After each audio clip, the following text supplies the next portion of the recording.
أيها الأحباب، إن في تحويل القبلة بيان لمقدار رسول الله، فاعلموا قدر نبيكم وعرفوا قدر رسولكم وارفعوا راية الفخر أنكم من أمة رسول الله.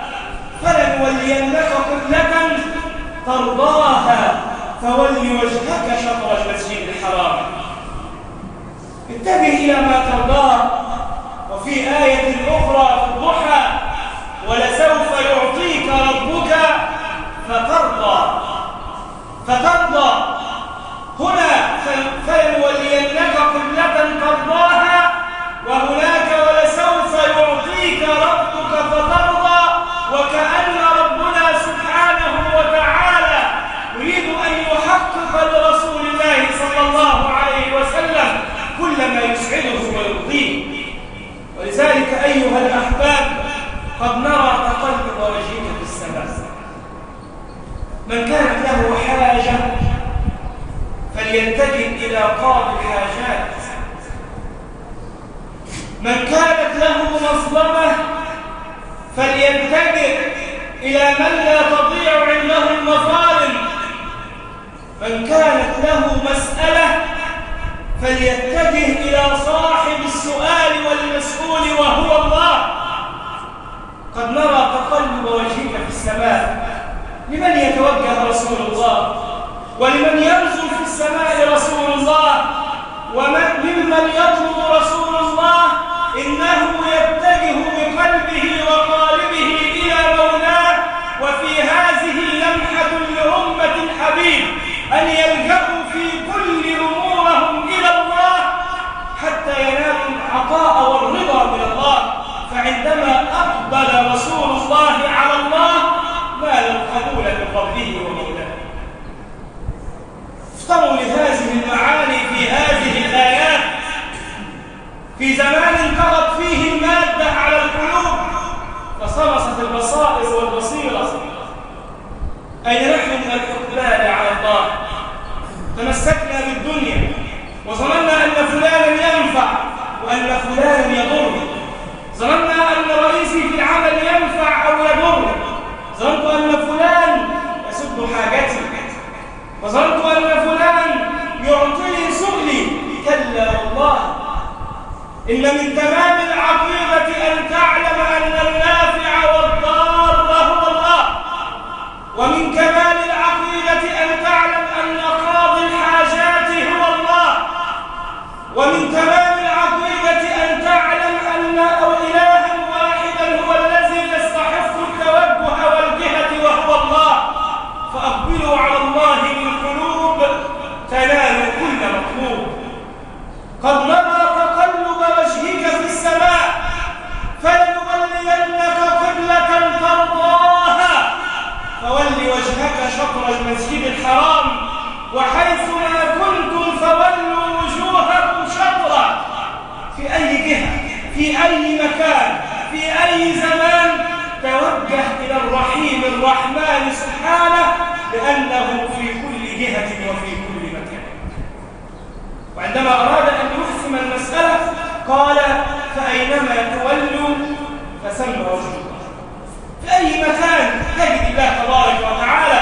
وقلنا ذلك مرارا إن رسول الله صلى الله عليه وسلم عندما أراد أن يؤدب الغلام الصغير قال له: احفظ الله يحفظك، احفظ الله يحفظك، احفظ الله تجده تجاهك. التجئ إلى الله تجده معك في كل أمر، تجده معك في كل طلب، تجده معك في كل حال بتيسيره وبعونه وبحفظه وبعونه وبمدده ورعايته وكفالته وكل شيء.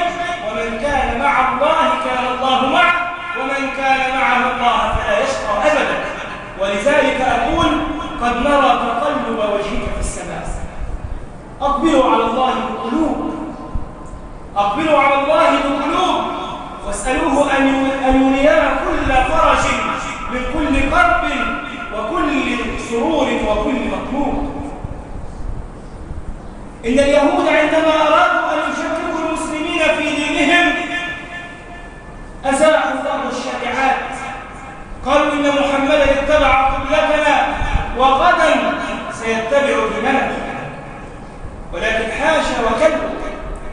ولكن الله تبارك وتعالى عندما أمر رسوله بأن يتجه إلى بيت المقدس في أول الأمر ليبين أن أصل الدين واحد، أن أصل الدين واحد، إن الدين عند الله الإسلام، إن الدين المقبول، إن الدين الصحيح، إن الدين الوسطي هو دين الإسلام بدون إفراط أو تفريط. ولذلك جاءت في آيات تحويل القبلة لفتة غريبة تتحدث عن منزلة الأمة المحمدية بعد أن بيّنت قدر نبينا خير البرية. أرادت أن تبين قدر الأمة مع أن تحويل القبلة ليست هناك علاقة بينه وبين منزلة الأمة، ولكن هناك علاقة مباشرة ليبين المولى تبارك وتعالى أن أصول الدين وأن أصل الدين واحد، وكذلك أن أفضل ما تميز به دين الإسلام على سائر الأديان المحرفة الباطلة كونه وسطا. قال ربنا: وكذلك جعلناكم أمة وسطا لتكونوا شهداء على الناس ويكون الرسول عليكم شهيدا. تكريم للنبي وتكريم لأمة النبي. وسطا، نعم. أصبحت الوسطية الآن بين أمة النبي صلى الله عليه وسلم أمر مستهجن أو أمر بعيد.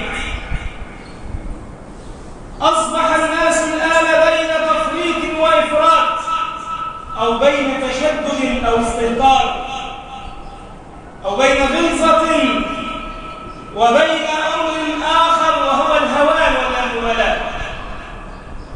وكلا هذه الأمور لا ترد للدين بصلة، فإن الله تبارك وتعالى وصف الأمة المحمدية بأنها أمة وسطا، نعم، في العقيدة وسطا، في التشريع وسطا، في الفكر وسطا، في المعاملات أمة وسطا، بين الجماعات والأفراد أمة وسطا، في البيع والشراء أمة وسطا، بدون إفراط أو تفريط، بدون غلظة أو استهتار. وإن خير الأمور الوسط كما تقال في الحكمة، وكما خط النبي صلى الله عليه وسلم وهو جالس بين أصحابه إذ أمسك بعود وأخذ يخط على الأرض، فخط خطا وسطا ثم خط خطوطا متعرجة، فقال: هذه هي وسائل الشيطان وهذه هي طرق الشياطين، ولكن هذا هو طريق الحق، الطريق الوسط، الطريق الوسط في الفكر بدون إفراط أو تفريط. لا يصل الفكر إلى جمود بأن يجعل الإنسان يلغي عقله أو لا يقبل أقوال الآخرين، ولا يبيع عقله بأن يدمره بمخدرات ومسكرات وغير ذلك، ووسطية في الفكر. فالله تبارك وتعالى جعل الأمة الإسلامية من أفضل الأمم لأنها صارت في دينها الأول والقرون الأولى على المنهج الوسط.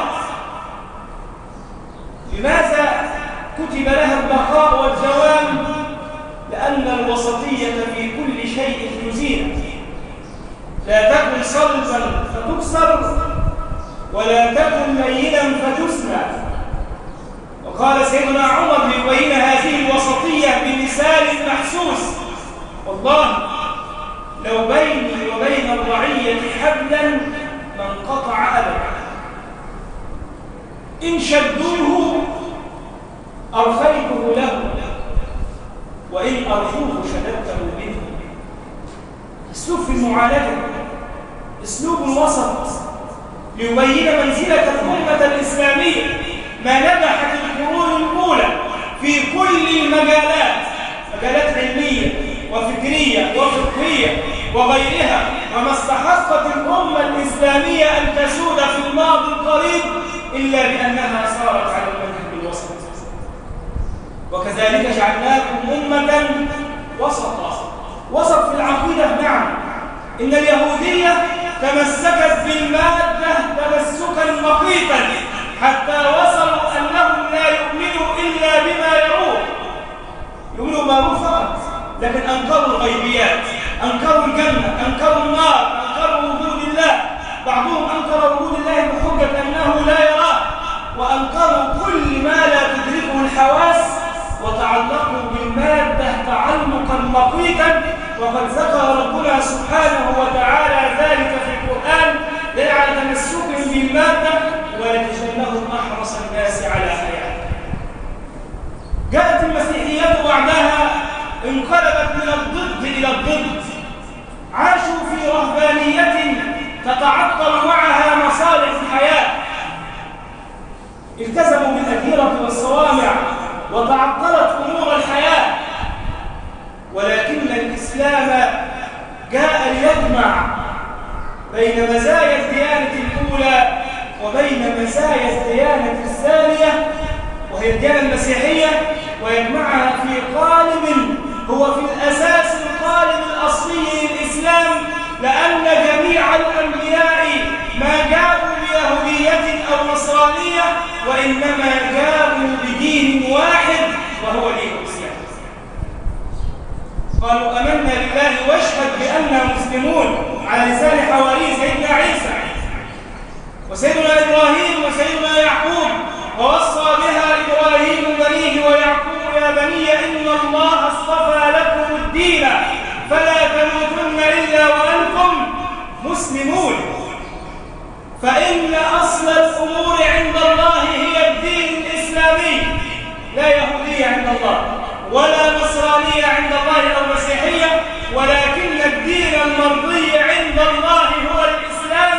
وما كتب التخليد للإسلام إلا بالمنهج الوسطي في الاعتقاد والفكر والمعاملات مع الرجل ونفسه ومع الرجل وأهله ومع الجار وجاره. التزم الإسلام المنهج الوسطي، الطريق الوسط الذي يجمع ولا يفرق، والذي يبني ولا يهدم، والذي يعمر ولا يخرب. فإياكم والأهواء، إياكم والانحراف، إياكم والإفراط أو التفريط، اجتمعوا على خط وسطي. جعل الله تبارك وتعالى حرية الفكر وحرية الاعتقاد ركيزا من ركائز الإيمان. حتى في العقيدة المتعلقة بذات الله تبارك وتعالى ترك للعباد فيها حرية الاختيار، فمن شاء فليؤمن ومن شاء فليكفر. أفأنت تكره الناس حتى يكونوا مؤمنين؟ أؤكد على هذه المسألة لأن الناس في هذه الأيام جعلوا الفروع أصولا، وجعلوا الأمور الدنيوية الزائلة بمثابة الأمور الثابتة في الدين. أقول إن سبب نجاح الإسلام وسبب خلود الإسلام إلى قيام الساعة هو المنهج الوسطي، المنهج الوسطي الذي يسير على نهج كتاب الله وعلى سنة حبيبه ومصطفاه. وكذلك جعلناكم أمة وسطا. وسطا، نعم. الوسطية هتعمل وسطية. لما امتثل المسلمون الأوائل في المنهج الوسطي، منهج الكتاب والسنة، وكانوا دارسين لهما، علموا أحوال الأمم السابقة. قرأوا قصة سيدنا إبراهيم مع قومه وكيف آذوه وعذبوه وأرادوا أن يحرقوه، وقرأوا ماذا حدث لسيدنا نوح عليه السلام وصدود قومه عنه، وقرأوا ماذا حدث لسيدنا يوسف وغيره من الأنبياء والرسل.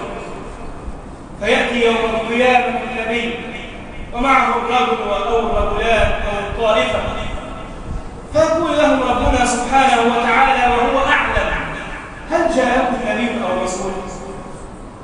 فيقولون: ما جاءنا من نذير، لم يأتنا أحد. كذبوا في الدنيا وأرادوا في الآخرة أن يكذبوا على الله، ولكن كلا وحاشا، والذي يعلم السر وأخفى، لتكونوا شهداء على الناس. الشهادة في الدنيا وفي الآخرة، فالشهادة في الآخرة كما ذكر الإمام البخاري إن الله تبارك وتعالى يأتي بالنبي وقومه يوم القيامة فيسألهم هل جاءكم رسول أو نبي، فينكرون ويقولون ما جاءنا من نذير، فيسأل ربنا الرسول وهو أعلم ويقول لهم هل بلغتهم وأنذرتهم، فيقول لهم نعم يا ربنا وأنت أعلم، فيقول له هل معك من بينة؟ أنت معك شهود، معك بينة من بينات تؤكد كلامك أنك أنذرتهم وأرسلت إليهم وبلغتهم بما أمرتك به؟ فيقول نعم يا ربنا معي بينة وشهود. من هم الشهود؟ تخيلوا سيدنا آدم وهو أبو الأنبياء منذ آلاف السنين لا يعلم عن الله إلا الله ويستشهد بمن؟ أبو الأنبياء وأول الخلق، أول الخلق بالنسبة للبشر،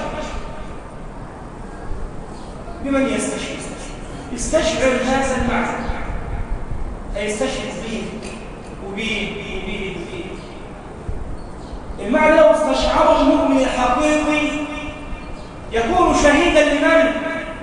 تكون شهيد لرسول، نعم والله، تكون شهيد لنبي مرسل من الله تبارك وتعالى، نعم والله، بنص البخاري وبنص القرآن، لتكونوا شهداء على الناس فيقبل المولى تبارك وتعالى شهادة أمة سيدنا محمد. بمن تستشهد؟ وما هي بينتك؟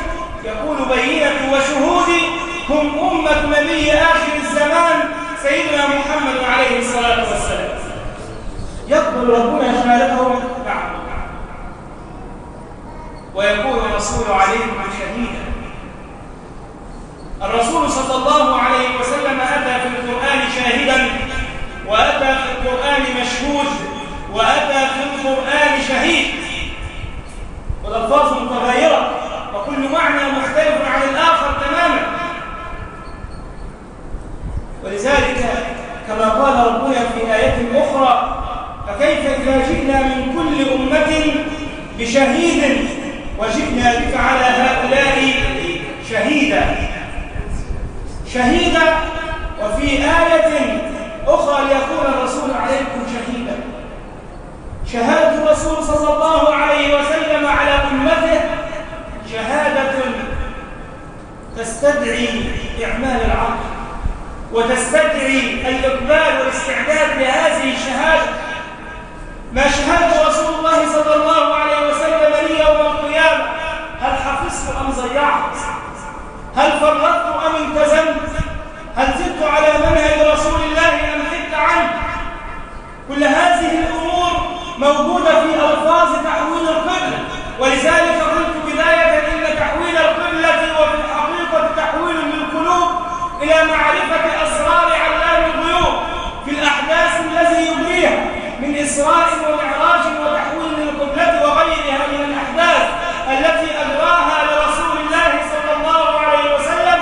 فهنيئا لمن تدبر هذه المعاني، هنيئا لمن تدبر هذه المعاني وخطوها، لعله أن يخرج بنفحة أو منحة من عرض هذه الأحداث فلا يشقى بعدها أبدا.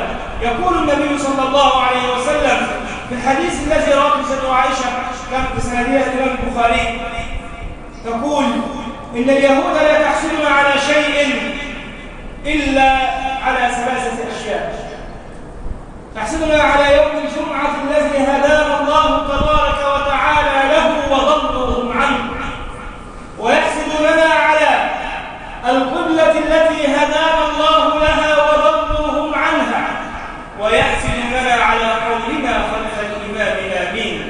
ويقول النبي صلى الله عليه وسلم: البر لا يبلى والذنب لا ينسى والديان لا يموت، اعمل ما شئت كما تدين الله. استغفر الله تبارك وتعالى.